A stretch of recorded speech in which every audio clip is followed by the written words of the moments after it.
সামনে রয়েছে village council নির্বাচন, আর তার আগে পাহাড় এক প্রকার উত্তপ্ত হয়ে পড়েছে। বামেদের এবং বিজেপির সংঘর্ষে রীতিমতো উত্তাল পাহাড়। তবে তারই মধ্যে এবার দেখা গেছে যে সিপিএম এর রাজ্য কমিটির বৈঠক অনুষ্ঠিত হয়েছে। একদিকে যখন পাহাড় উত্তাল, ঠিক অন্যদিকে বামেদের অঙ্গ সংগঠন নির্বাচনের আগ মুহূর্তে তাদের প্রস্তুতিতে ব্যস্ত। বিভিন্ন ইস্যুকে হাতিয়ার করে তারা আলোচনা করছে এবং আগামী দিনের কর্মসূচি নির্ধারণ করছে। এরই মধ্যে আজ আগরতলার মেলার মাঠ স্থিত দশরথদেব ভবনে সিপিএম এর রাজ্য কমিটির বৈঠক অনুষ্ঠিত হয়েছে, যেখানে সর্বভারতীয় সাধারণ সম্পাদক এম এ বেবির উপস্থিতি লক্ষ্য করা গেছে। সিপিএম রাজ্য অফিসে দশরথদেব ভবনের মিলনায়তনে শুরু হয়েছে এই রাজ্য কমিটির গুরুত্বপূর্ণ বৈঠক। বৈঠকে দলের সাধারণ সম্পাদক থেকে শুরু করে রাজ্যের প্রাক্তন মুখ্যমন্ত্রী সহ অন্যান্যরা উপস্থিত ছিলেন। এ বিষয়ে কি বললেন জিতেন্দ্র চৌধুরী, সিপিএম রাজ্য সম্পাদক, শোনাবো। প্রথমত, এটা আমাদের পার্টির সমস্ত স্তরে যেমন নিয়মিত 1 থেকে 1.5 মাস অন্তর মিটিং হয়, এটাও আরেকটা সেরকম 1 থেকে 1.5 মাস, 1 মাসের মধ্যে আরেকটা মিটিং হচ্ছে। এই সভাতে আমরা প্রথমত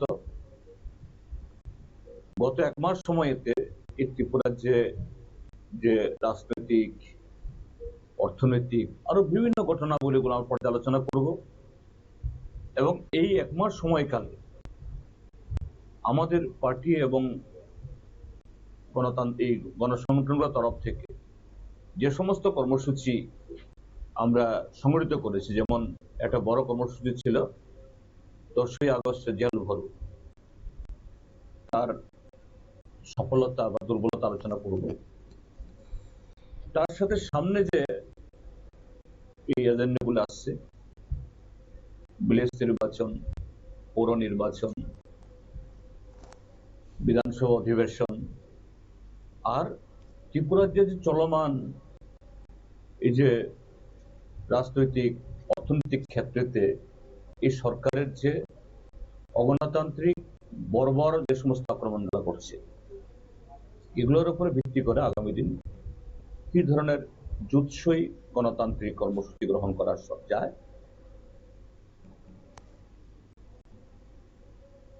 আপনারা শুনলেন কি বলেন জিতেন্দ্র চৌধুরী। অর্থাৎ তিনি কিন্তু জানালেন একদিকে বর্তমানে যে রাজনৈতিক পরিস্থিতি এবং সেই পরিস্থিতির উপর ভর করে আগামী দিনের কার্যক্রম, অন্যদিকে 1.5 মাস অন্তর অন্তর যে বৈঠকটি হয় সেই মোতাবেকই এবারের এই বৈঠক। তবে নির্বাচনের আগ মুহূর্তে এই বৈঠকটি অত্যন্ত গুরুত্বপূর্ণ এবং তাৎপর্যপূর্ণ হতে যাচ্ছে বলেই মনে করছেন রাজনৈতিক মহল।